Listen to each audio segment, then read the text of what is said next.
this is not where the sale is made or lost. This dictates if we've done a great job, whether or not we deserve to get paid.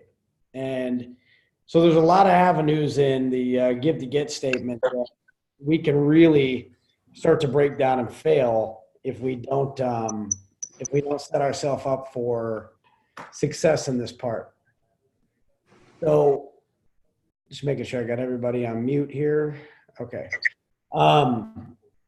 If you're not on mute, there we go. All right. So what I want to do is we're going to talk about this thing, right? So one of the first questions we had in our discussion question today was, who do I want to become? It doesn't mean that you want to become another person, obviously. It says, don't ask yourself, what do I want to have, or where do I want to live, or how much money do I want to make? Ask yourself, who do I want to become? Obviously, if you look at where we're at now in our lives and basically where we want to be, what model of person or what model of myself do I need to be to maximize those results, right? So, I mean, self-actualizing is a big deal, right? So making sure that if I'm, really good at parts of the presentation and not so hot at others, I mean, do I need to continue to spend time in the parts I'm really good at? Or do I need to start investing more time in the parts of my presentation or my sales process that I need the most work, right? So, one of the questions we ask ourselves is, how do you continue to get better, right? Fortunately, if you write out 3 things on a piece of paper, you write out knowledge and write out what your knowledge base is and where you learned what you learned in this industry. You write out your skills, what you feel like you're really skilled at, and basically write out what you're skilled at right through there, which is the education, the things you learned, the books you read, that other type of stuff that's helped you get to the point to know what you know. And then your desires, which is what you want to become, what you want to achieve, the amount of money you want to make, right? And you write all 3 of those things down. That gives you a good footprint on knowing what and where you want to go in this business or your career, right? Because again, that's why we do what we do. And you base knowledge, skill, and desire, obviously we know, because I've said it 8,000 times, that's the intersection of a habit. And if you look at a habit is basically, it's who you are. It's what you become. It's your makeup. Unfortunately, without talking to ourselves the first 20 minutes in the morning and reading a book or listening to an audio program or doing something that's got our brain opened up, the only time that 20 minutes in the morning when you first wake up so good is that's when your conscious brain's at rest, right? So you can talk right to your subconscious mind, which helps you change, which can help you start to reprogram your habits, right? If not, and your day kicks in, and your kids wake you up, or you get going, or you start having conversations with your spouse or your friends, or start watching a TV program, man, your conscious brain has gotten back on high. So therefore, it's really hard to break that down. That's why I call people creatures of habit, right? So if you become a creature of habit and you've always done what you've always done, then you're only going to get what you've always gotten. There's no difference, right? You can continue to keep working on it, but you got to work twice as hard to break down that barrier. So ask yourself, right? If that desire side and who I want to become, what model of yourself do you have to put together to change that? And really think about that. Why this is so important to what we're about to talk about is if I'm not open-minded and I think I got this thing all figured out, or I don't feel like I really need to be that good because I don't run into this, well, what if you do? What if that 1 or 2 objections or 3 objections or 4 objections you got in a month, that you were able to turn around 2 of those? So 1 for 2, and 50% of those you're able to turn around, which might have averaged out to an extra $1,500 per one, which is another $3,000 in your pocket for the year, right? You take $3,000 and you times that by basically 12 months, that's $36,000 you put into your bank account extra just because you got a little bit better, right? A little bit better. Not talking the overall better. Let's say in a whole month, you had basically 30 appointments, 20 appointments, 15 appointments. Doesn't really matter. If I just close 2 more, how much more money would that bring to me and my family to make sure we're getting what we want and need, right? So if that's not in the desire category, to continue to keep getting better and think you already got it figured out, you're looking through the wrong set of lenses. You need to take that set of lenses off and put a different one on because you're looking through a selfish perspective, thinking you got it figured out. The most dangerous thing that happens in this industry, why people that have been doing it a while fail, is they stop trying to grow and stop trying to learn and stop trying to basically program themselves into looking through that different set of lenses. And every now and then when we start running into challenges, or even we're on top of our game, if we're not adjusting our lenses constantly to try to make sure, figure out ways that we can tweak things and get better. Remember, I talked to actually one of my really good friends named Denver Clark. I talked to him yesterday for about 45 minutes. And, to carve that amount of time out for us just sit there and shoot the crap for 45 minutes is amazing. But every time I talk to him, I leave inspired and uplifted, just because he's such a great guy. I worked with him, actually for him at one section of my life, and he ended up working for me later in life. But the dude is just a wealth of knowledge. He says, if I'm not constantly asking myself at the end of every appointment, what could I have done better? And what did I learn from it every single time? I'm not just saying it to say it. I'm saying it to own it. He goes, really, truly, what could I have done better in that appointment to change the result? Not it was the pricing's fault. It was, the customer wasn't willing to listen. It was this. He says, no, what could I really done different to change the result in that appointment? And then what am I doing actionably to change that? Because if I don't put an action plan in place to change that, then the next time it hits me again, that's my fault.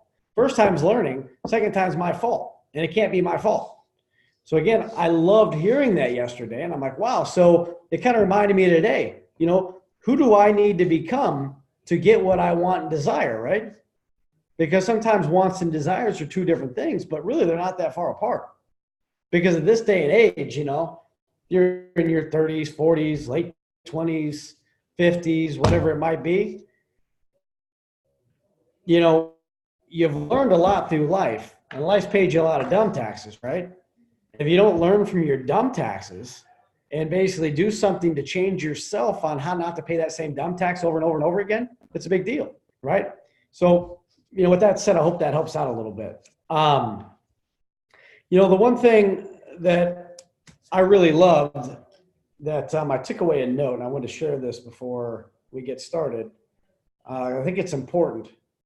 They said, top CEOs, doesn't matter what industry across the board, waste approximately 21 hours every week. They waste approximately 21 hours every week doing things that aren't taking them towards their goal. Whether it's social media, whether it's extended conversations that are pointless conversations that aren't helping them, whether it's working on a medial task that could be delegated to somebody else that is really wasting your time and energy and not moving you towards your goals, it's moving away from your goals, right? So I always say, if you hear me in the meetings, I say, what are you doing today? Or what is everything you're doing moving you towards the goal or away from the goal? Just like your presentation. Is what you're doing in that presentation, that when you're dealing with that homeowner, is it moving you towards the sale or away from the sale? Think of every step in that action has to do with something that is moving you towards or away. It's kind of like I share with people in training. I'm never going to teach you anything that's a waste of your time. I'm not doing it just to hear myself talk. I'm doing it because I want to do something or teach you something that's going to change your life and change the customer's life. At the end of the day, price is irrelevant, guys. Price has nothing to do with anything except for basically our lack of building value. Right? Because as I've been in this industry a long time. And the one thing I can tell you after being in here a long time is I've never worked for a company that's ever been the cheapest, ever. Never worked for a company that's even been mid-range. I wouldn't work for them.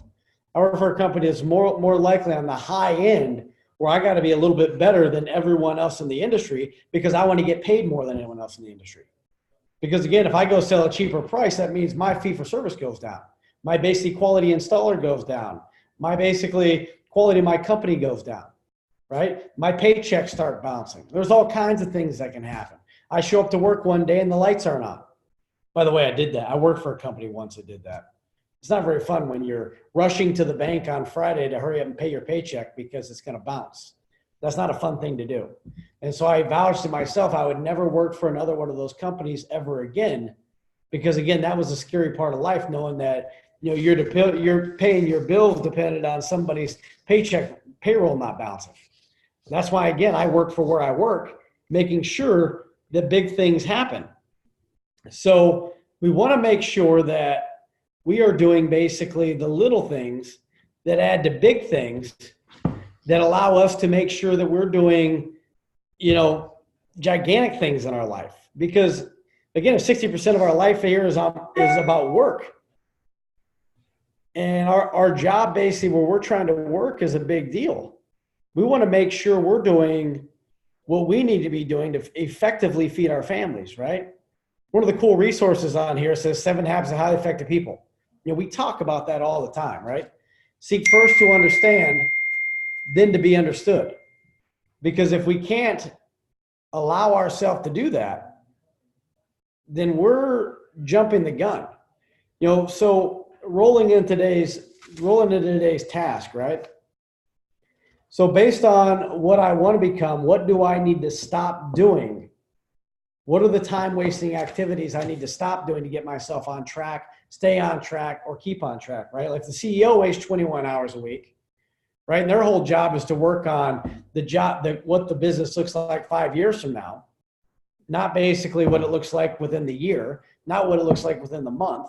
And they're wasting 21 hours. What's the likelihood if you waste 21 hours a week that 5 years from now, that business is gonna follow their model? Probably not very strong if over half their week is wasted while they're at work, not saying the work they do at home, but basically while they're at work, basically isn't taking the company towards their goals. It's moving away from it because of time wasting activities. So think in your own life real quick before we get moving forward, right? What are your time wasting activities that you do that isn't moving you towards your goals, right? So think about that. So, remember, before we get started, seek first to understand, then to be understood. So seek first to understand, then to be understood. So we keep rolling into the psychology of, I call it the car, right? Because even though you think you have it, sometimes you don't. I've role played now with 6 different people, and 6 out of 6 have screwed it up, even though we've been working on it for the last 3 weeks. 6 out of 6.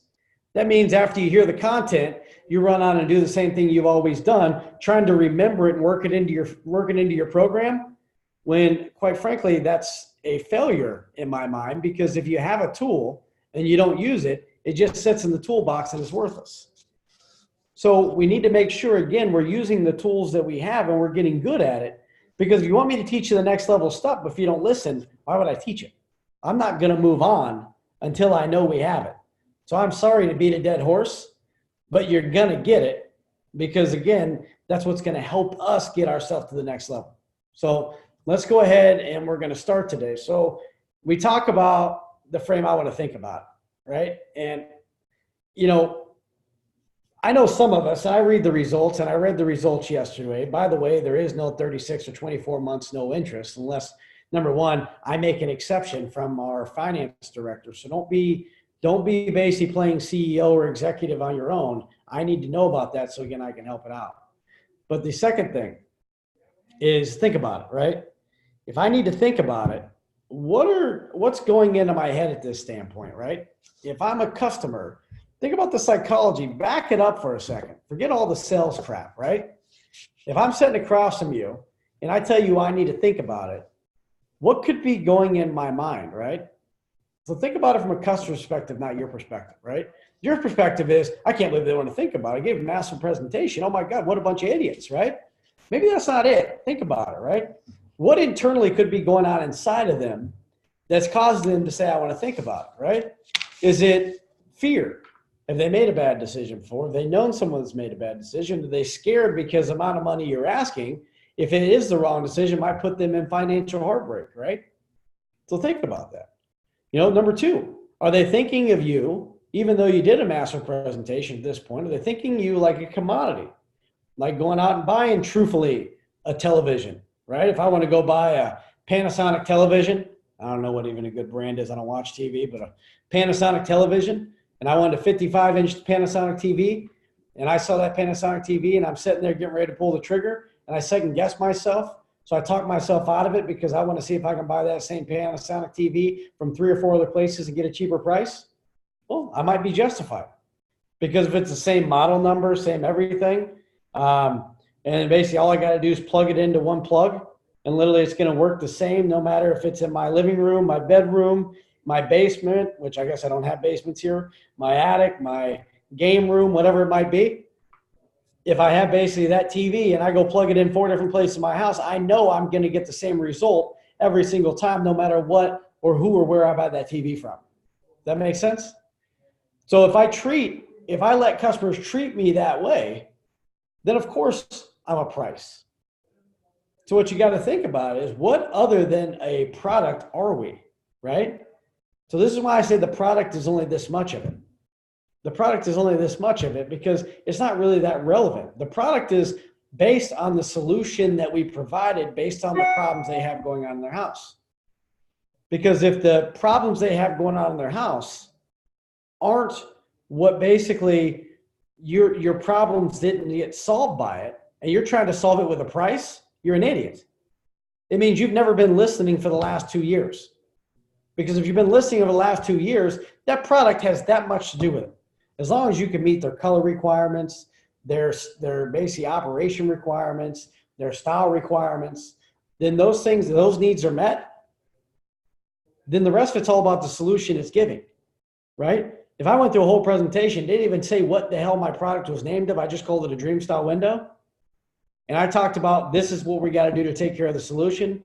This is basically what we're doing to take care of your heat coming in. This is what we're doing to take care of the installation and capability. This is what we're doing to make sure we're taking care of everything in here. And as long as that fit the needs, no matter what the hell it's called, it's the solution. The name on it doesn't matter. The model number doesn't matter.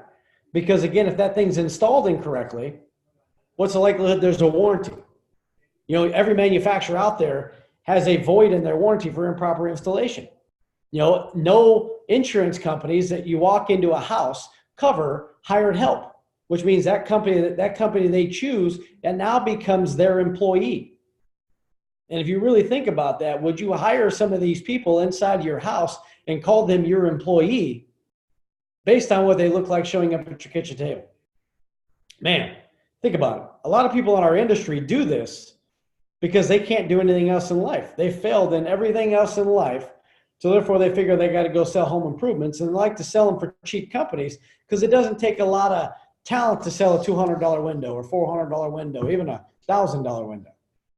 There's not a whole lot of talent needed right there. A lot of times you could just be an order taker. So when you look at what you're trying to become, right? Do you want to become an order taker, or do you need to be really good at being a consultant? Because the whole title on our name tags is design consultant, right? Not order taker, design consultant. So what are we supposed to do as a design consultant, right? We're supposed to design a solution based on the needs, requirements, and existing conditions and environment of their house, right? If you take that for a minute, right? Now I'm supposed to design a solution based on their needs, requirements. So first I got to fill up before I pour out, not to mention after they've determined me as the expert. Now I have to find out what's going on with the condition and the environment and the installation and capability, or basically what's going on in that house that has to be done and corrected for us to move forward and have a successful product. And if you find everyone's condition environment, I don't care if they're next door neighbors, is completely different. One house you walk into could be the best manicured, taken care of, basically house you've ever met in your entire life. The very next door neighbor with the same exact blueprint might have never done anything in the entire time they've owned the house to basically maintain anything, and haven't really paid attention or cared, because when they look at it and they don't like it, they shut the blinds and they forget it's even there, right? So think about it. So if I'm taking a company and they're not covered underneath your insurance. So if they fall and get hurt off a ladder sitting basically 21 feet in the air and they can't feed their family anymore, then what is it that could possibly happen to that couple, that household, that family with that young child or medium child, or paying for their college education?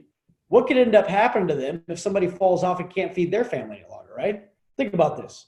If you as a homeowner, or you as even a consultant, or you as put yourself in the position of that guy that's out there trying to make ends meet, trying to install a window 21 foot in the air on a ladder because he can't afford scaffolding, and puts basically that window inside the hole, and his footwork gets offset, and he falls off a ladder 21 feet in the air and now becomes paralyzed or breaks his leg, and now he can't work to feed his family.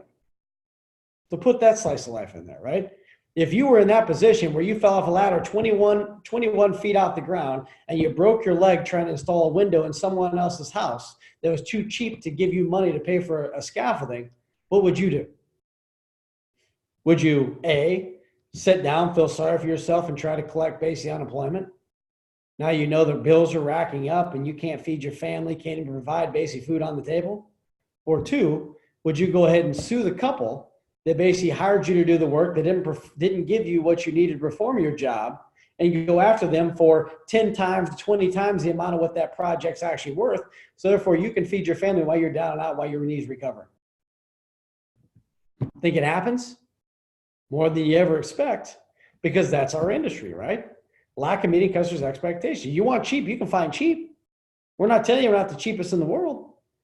We're not going to be cheap. And if you want it cheap, you shouldn't have called us. But again, here's why we're the best value. Because number one, you don't have to worry about that, right? Because again, we're going to make sure it's done right the first time, or we're not going to touch it. We'd rather walk away from the business than be nickel and dime to death. And that's a business decision we made a long time ago. That's easier to come back and explain price once than is to come back and apologize for our guys falling off a ladder 21 foot and can't feed their family or break their knees or whatever else might happen. So that way, again, it doesn't put you in a position where you would be sued by a contractor or a distribution center or somebody else where they can't even pay for the products now, because now you're getting sued not only by the contractor, by the distribution center that wants their money, and basically everyone else that was involved into that process. So really, did you really save money? The answer is no.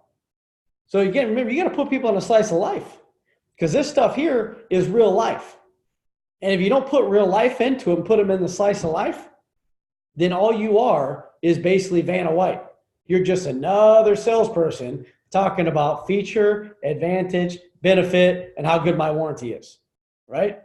And that warranty means crap if you've fallen off a ladder 21 feet and you can't even basically pay your own bills because, again, you just went bankrupt, okay? Or if I go out of business like 96% of them do, how good is that warranty? A lifetime warranty means nothing. It's a feel-good piece of paper, right? I love that Tommy Boy thing. If I crapped in a box and marked lifetime guarantee on it, would you value it? No. Again, it's just the guarantee is only as good as the company that's giving it to you.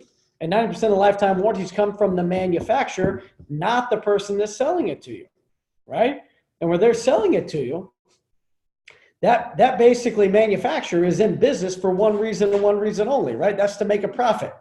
If assets are up here and suddenly liabilities outweigh assets, my liabilities are bigger than my assets, then that's generally when bankruptcy gets filed, right? And then what happens is businesses shut down, wipe their slate clean, and they start back up under a different name, or they just close it down and go work for somebody else. That's our industry. That's why price doesn't ever matter. Price, if you're one of those that are price sensitive, stop it. Don't ever apologize for that. They called you out because their broken ass house needed your fault. It needed your help. It needed your professionalism, right? Their broken ass house that they basically let go on for 6 to 8 years, that they've been neglecting the maintenance on this thing. Now suddenly it's your fault that the price is too much money. Realize if they'd have gotten to this 6 or 8 years ago, think about how much less it would have been. You guys realize in the last 24 months, prices on materials themselves have gone almost up 80 to 100%, especially in San Diego. There's not a lot of houses being built here. There's not a lot of new properties being built here. So again, supply and demand, right? Supply and demand. Cost of the materials go up because the demand is higher because there's no new houses to just scratch the one you have and move into a new one. So think about what that does to supply and demand. If I'm a supplier, I know I can raise my houses because there's no other new building going on in town. If there is, it's wiping out a house that's existing and building it on top of the brand new one. And that's more the reason to do it right the first time, so they don't have to touch it again. There's a reason they moved out of the old house, right? So knowing that 10 to 15% of a project of a new house is basically based on windows and doors, not to put the same piece of crap they have back inside the house or even bathrooms, right? Because a bathroom looks like a bathroom, a window looks like a window, a door looks like a window, and they're all brand spanking new. It's 4, 5, 6, 7 years down the road where you really start to notice a major difference. And if you're in for it for the long term, you want to make sure you spend your money on a sound investment that's not going to be outdated before it even gets installed, or is already outdated and I'm trying to sell it just based on a price tag.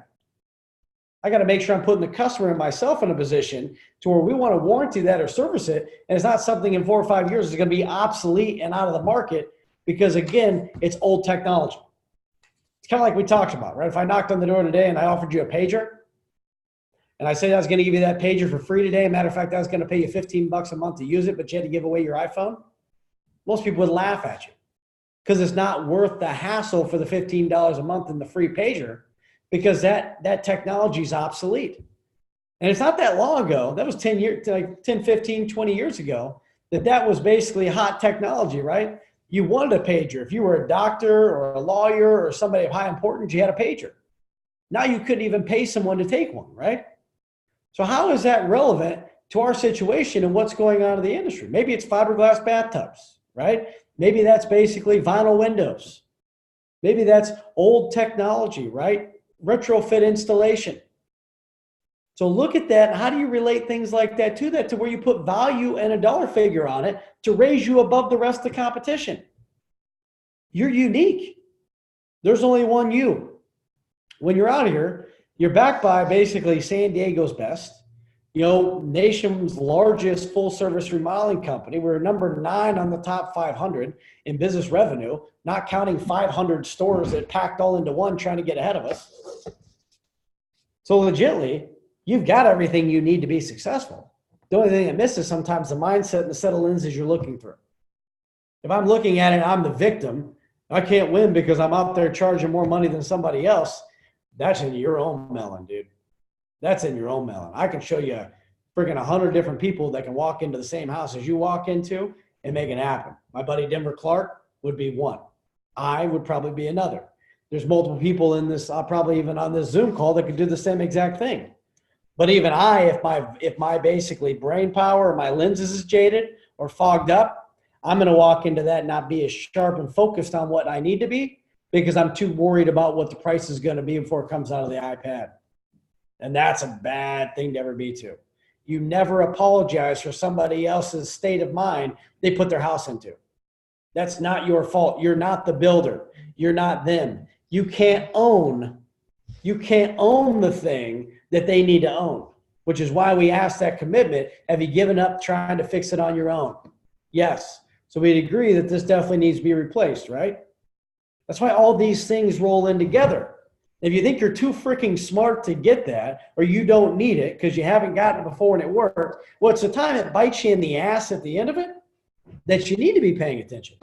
Because if you don't, guess what? You've got the shackles and handcuffs on because you just did it to yourself at the end of it, where you just walked away from $1,500 on average. That $1,500 that you just walked away from is because you beat yourself. Not because the customer outsmarted you, outwitted you, because you beat yourself because you neglected to do or become the person you needed to be to get what you desire. Hopefully that makes sense. Okay? So let's go ahead and break it down real quick. So again, first off, in order to understand what John Brown buys, to sell John Brown what John Brown buys, I must first see John Brown through John Brown's eyes, right? So let's get focused on that. Because right now, I need to be focused in the close on the psychology of where they're going, not basically the words I'm about to spew out of my mouth, right? If you're one of those that think you've got more tricky one-liners don't get you business. It helps basically absorb or help steer them in the right direction if you got some good one-liners. But if you're doing 90% of the talking in the close, you're probably missing a lot of the reasons why, or the rescission is going to beat you to the door. So you have to get good at the psychology side here, right? So how do we get good at psychology? First off, we got to pause, right? So, listen, it's technically pausing 4 seconds, not 4 seconds. It doesn't really matter. You just have to make sure that they're done talking. So if I ask the question and they tell me, hey, Dustin, yeah, everything looks great, buddy, but we just need to think about it. Okay? If I go back out and just say this, well, what do you need to, let me ask you, what do you need to think about? That's high pressure. Okay, that's high pressure. I have a hard time even saying it wrong, but most people say, well, let me ask her, what do you got to think about? That's high pressure, by the way. Okay, when you do that, you just became the used car salesman. So again, pause 4 seconds. Boom. Remember, after pause 4 seconds, what you're doing is you're making sure right now when you pause 4 seconds, let me tell you this so clearly, right? So clear. Let me break it down so you understand it in the most simple terms, right? Because like football's a game of inches, right? I can be an inch off the touchdown zone. I can be an inch off the end zone, and that's not a touchdown. One more inch, and I'm in there, and I got my 6 points. Okay? So again, I've got to make sure a game inches here. 1 inch away is whether or not I score. So again, I got to pause 4 seconds. I got to make sure they're done talking. I need to be paying attention to their eyes, their body language, their movement. Everything that's happening right now is the reason why I need to shut up, is I'm paying attention to them and what physiologically and psychology base is going on in their head. And if I'm not paying attention to that and looking at them dead in the eyes and watching them, then I'm not being observant. I'm not doing my job. If I'm thinking about the next clever thing I need to say, I'm not doing my job right now. I need to be watching them and see what their body language is telling me. And if I'm not observing here and really breaking it down, then I am literally missing something. You guys ever had that where, somebody started to say something? They said, yeah, I want to think about it. I think we need to think about it for a little bit. And they look at each other and like, oh, crap, you know what? Let's just do it. What if you interrupted them when they were in that thought process?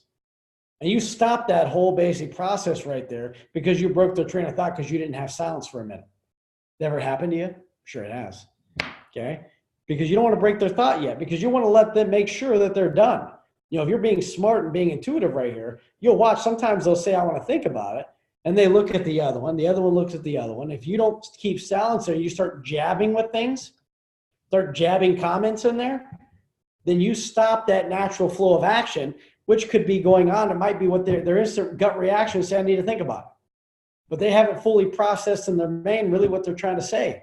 So give them a second to stop to where they look at you and it's almost not an uncomfortable pause, but they're done thinking about it. Okay? Because you want to let them release all that stuff out real quick. Okay? Now, if they start going down a negative track, then we might want to stop and pat interrupt. Okay? But at that point, then want to say, hey, completely understand, guys. Thanks for sharing. It sounds like to me the only reason we're not moving forward is just the fact that you need to think about it. Is that correct? Yeah, it is. So you just need more time to think about it. So is that it? Nothing else? So again, we want to make sure that we isolate, right? Because remember, if I'm confirming, which is the C part, if I'm confirming, so listen, acknowledge, which means I thank them. I understood what they're trying to say. I sympathized with them, hopefully empathize with them. Okay. If I'm trying to see it through their eyes, that'd be empathy, not sympathy. Right. So, thank you guys for sharing that. It sounds like to me, the only reason you're not moving forward is just the fact that you need more time to think about it. Is that correct? And then wait for them to answer. Yes. Mary? Yes. Because maybe one of them's going to say something different. If I don't take the time and get it from both of them, then I don't know if they're saying something different or not, right? I got to identify that is it. And after I state, so that's it, nothing else? Yeah, that's it. Because they're never going to just tell you it's the money, right? Even though it's the money here, you got to make sure you take it back in to make sure you're breaking it down so that way you're taking it to the most simple terms, okay? Even if it's a bullshit objection, and it's not the real thing, you have to make sure we're isolating that. If we don't isolate that and make it a real thing, then we can't remove that thing. And then it stays on the table, right? We have to make that thing a real thing so we can remove it off the table. Because if they hit you with two different objections in there, then we need to isolate each objection differently and then separate them so we can remove them both off the table. If not, then I've got a compounded objection inside of there that can make my life more difficult. So you got to take it down to the most simple terms. That's why, so it sounds like to me you need more time to think about it. Is that correct? Yes. So that's it, nothing else? Yes. Now I've isolated it. right? So, hey guys, thanks for sharing that. So it sounds like to me, and then you'd never let your voice go down. You never sound defeated. Act like you don't give a crap, right? That's the biggest role of this whole thing. In closing, you don't change the person you've always been. If you get demeanor or you change the person you are right here and you start acting bugged or disgruntled or pissed off or anything else about it, which should be common sense, but it's not, then we start feeling defeated. And they start getting mad at us and we start getting mad at them because we feel like the logical thing for them to do is to move forward. You can't believe it. I'm a little confused. No, don't. It's not about confusion right here. It's about you need to remove the excuse. That's it. And you got to do it away. So I got to keep the same guy. So say, great. Sounds like to me, guys, just need more time to think about it. So if I were here, basically, if today's Wednesday, if I were here next Wednesday, let's say 2:00, and I always say if I'm at a 10 o'clock appointment, I say 2:00 because it just removes the pressure even more. Okay. It always removes the pressure even more. So if I'm here not at 10 o'clock, if I'm here at 2:00 on Wednesday, next Wednesday, could you have a decision by then? And 99% of the time they're going to tell you, yeah, Dustin, I can have a decision then. Fantastic. That's great. So let me go ahead and pencil that down real quick to give you a follow-up call. Is that okay on Wednesday at 2:00? Yes. So cool. Do you want me to send you a reminder on that, an email? Yeah, if you wouldn't mind, that'd be great. Okay. Do you want to put that into your phone? Cool. I want to make them think I'm buying into it, right? Because what that does right through there, that's a pressure release. If I'm releasing the pressure and instead of putting my hand around their neck and I'm choking them, I'm going to release the pressure and let them feel like they're out of it. Because what happens when we release the pressure, so they get out of fight or flight mode, right? Because when you ask for that business today, it's like a dog, right? All the hair on their back stands up, and literally you're in a dog fight right there, right? You want to remove the dog fight and just get back to being real people again. Because I want the ability here to get the truth out of them. So at the end of the day, if I'm sitting here and I'm making sure we're doing what we need to be doing, then we set up. So if I were here basically next Wednesday at 2:00, could you have a decision for me? Yeah, Dustin, we could have a decision for you. Okay, fantastic. So I could on next Wednesday definitely get a yes or a no answer from you. Is that correct? Yes. Perfect. Well, you know what? I've got you marked down through here. I can't wait to do it. Now I'm going to send you a follow-up email. I just want to make sure I clarify a few things or get you the information you need next Wednesday at 2:00 to make a good decision. Let me ask you, when you think about this thing over the next basically week, what information about the company that we didn't share with you today that would be important for you? Well, nothing. We love the company. We love everything you said about the company. Okay, great. So there's nothing there that we need to provide you any more information in the email for, right? No. So what you tell me, as we shared with earlier, you're still 100% confident, trust in DreamStar modeling? Yes. Okay, so we went through the product and we talked about basically, what was going to fix basically the sun coming in, the way that we were doing the installation with the DreamStar reflash, basically, correcting the issues and challenges you call us out for, not to mention the Duracrest framing we put on the outside because we knew that the heat on that side of the house is getting extremely hot. Pick the white and black out. And then literally from that standpoint, we did the sun defense glasses. Or anything about the product or basically installation that we didn't share with you that you'd like more information on? No, we're all good on that. We think that's perfect. So it really sounds like to me, what about actually before that, what about warranty and service? No, we're good on that too. Okay, it sounds like to me that really there's nothing to think about on the DreamStyle side. So come on, level with me. It's got to be about the money, right? So when you go think about a week from Wednesday, is this something, and you pull your iPad back out, that you're going to try to stroke a check for the 22,122? Or is it something you're going to try to pay an account and open monthly? Which one of those two are you going to think about? We're going to think about open account and paying monthly. Okay. So if you do, a week from now, how does that 343 fit in the budget? Well, it doesn't. Okay. So thanks for sharing that. So it sounds like to me, that's just not affordable yet, right? So when you thought about it, were you thinking more like 275, 300? What were you thinking was affordable? And now we're trying to get them tag back down to a number, right? But they're thinking a week from now, so I'm more likely to get the truth than I am basically the false statement. Because once I get them to commit to a dollar figure, even if it's 225, maybe now I need to scale back and go to a starter package, or I need to basically extend my terms, right? So I'm at 22. I know I can get down to about $222 a month, right? That's with no deposit. Now, you should never not do a deposit because that's just a cancel waiting to happen. But on that hand of it, if I'm able to get them to a number that they agree would be comfortable next Tuesday at 2:00, then now I go in for the kill. Now I got what I needed, right? So it sounded like to me, really, it wasn't the fact just about the time you needed to think about. What you needed to think about over the time was the money, right? And since it is all about the money, remember earlier we shared with you we have a cost savings program, right? Now we're going in for now this is what we call respond, right? We're responding with the objection killer. So remember earlier we shared with you, we had that cost savings program. Now remember, the last thing I want to do is take something away or give you something and take it away if you weren't ready to take advantage of it. But knowing it's all about the money, remember we have that program that's available to you. And if I can't do this now, I don't think it's ever going to be affordable. Let me ask you, if I'm able to show you something that basically fits close, that gets you down to that monthly investment and do a few things to basically help you get there that I couldn't do if I had to come back. Could you, if I were able to share that with you and get you down to that payment, is that what it would take to earn your business?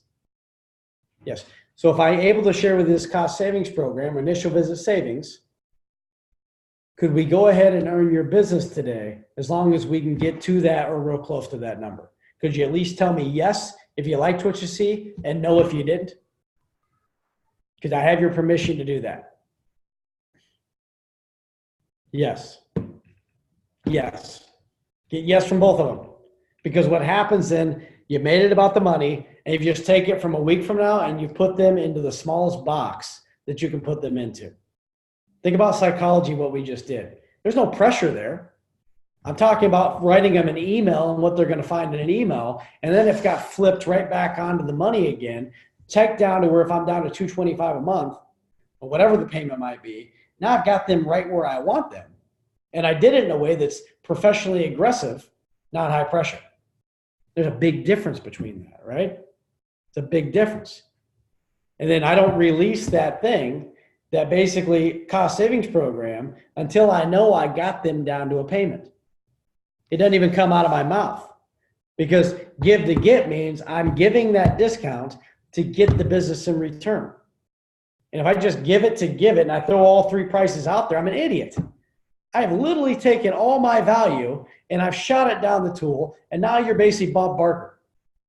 Hey, step on right up to the price is right. Boo, boo, boo, boo, boo. Okay, what do you want? What three do you want? Oh, by the way, we got these payments too. Which three do you want? No, fight it, guys. I mean, I'm all right with giving three payment options, but don't give your three prices away out the start. You're not doing yourself any favor.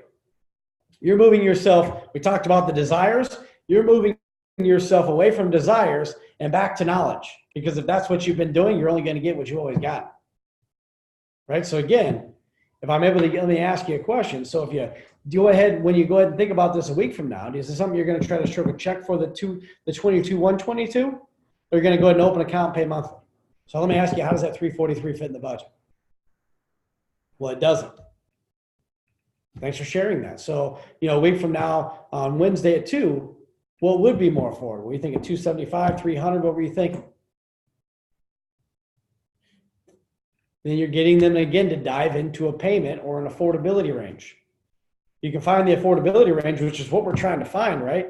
At the end of this thing, if anything besides price or payment is going to keep us moving forward today, they say no, nothing besides price or payment, and you're getting bought on some of the other stuff,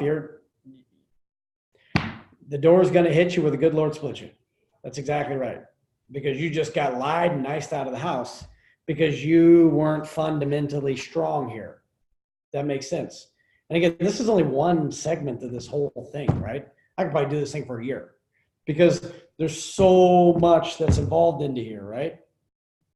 So much involved. That's not even reducing to the ridiculous. This is just the basics.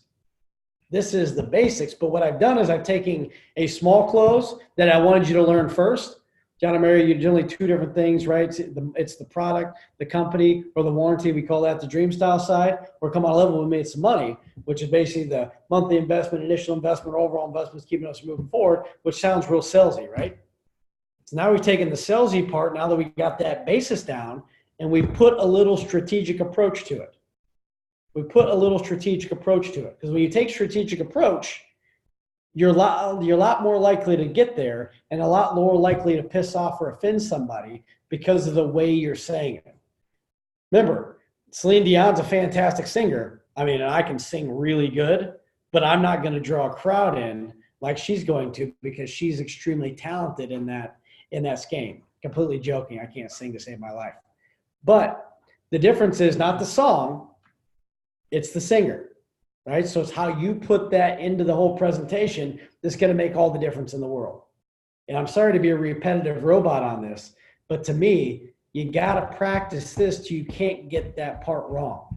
And I've seen too many people that think they got it, and then when you go run into it, immediately once I ask, hey, I need to think about it, boom, within 2 seconds they hit me with, well, what do you need to think about?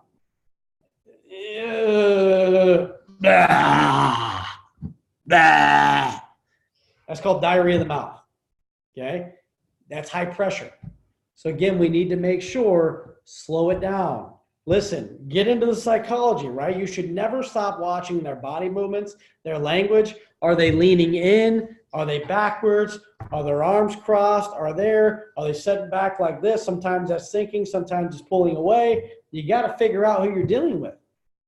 There's so many things that go on to that you need to be focused not on what you have to say, but who you're reading and how to help them. Because it's the war on themselves that matters. You're helping them get through themselves, not you. You're helping them break themselves down from procrastination and stalling. Who do they need to become? Who do you need to help them to become to get the project they want and deserve on their house? And really, do you ever get what you're supposed to get by basically just doing the money? Just by buying on price and money? You never get what you're going to get by just selling price and money.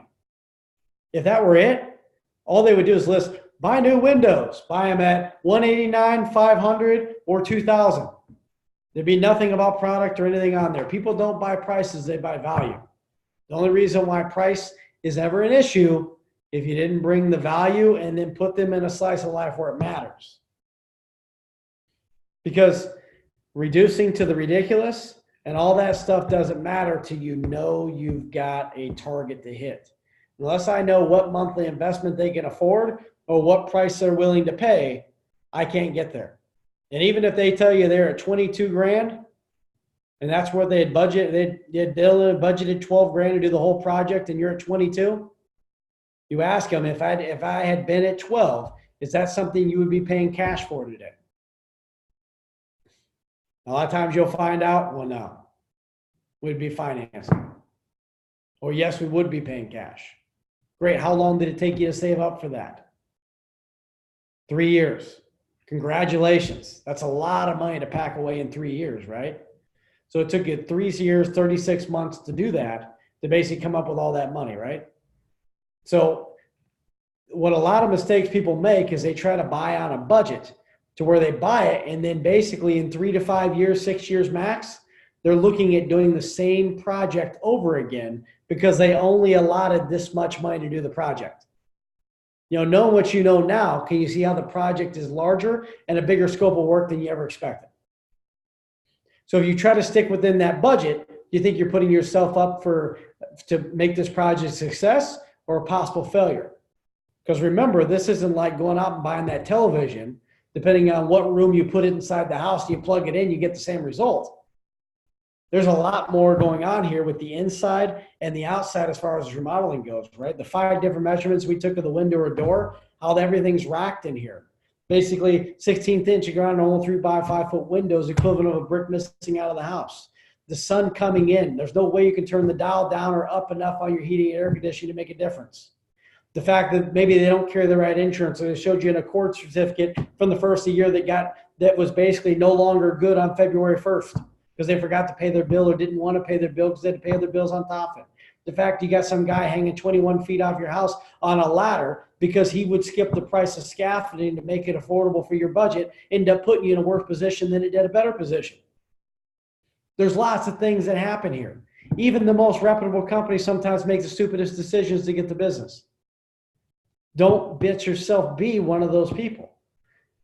Fortunately, in San Diego, when you're called San Diego's best, you got nowhere to look down to, only to look up. You are the trendsetters. You are the people that are taking the business to the next level. You are the best. Everyone else there is out there to beat you and wait for your mistakes. And if you made the mistake after you came in and gave the presentation you gave, you set the next person up on a tee to let them come in and take the business you wanted and needed. And if you leave there thinking you're going to get that business at next Wednesday at 2 o'clock, you're lying to yourself. The customer's lying to you and they don't even know it yet. Because again, outside third-party influencers are going to get to them. They're going to start asking their center of influences how much they might have paid for a project, start researching online, and then you're going to get all kinds of misrepresented information because anybody can post anything online at any time. I'm ending with that because we just walked through the basics. I don't want to put any more in your brain than I have to. But again, today, we're on that part. So remember, listen, pause your 4 seconds, pay attention to them and pay attention to zipping your mouth so you can pay attention to physiology and psychology, what's going on inside their brain and their bodies right through there. So you can watch what's going on and don't interrupt them before you need to. Don't interrupt them before you need to, okay? And needing to, we're going to cover that later in the section, not right now. Right now, we need to keep it simple and master the beginning because if you can't even start right, you're not going to end right. All right. Any questions before we move on?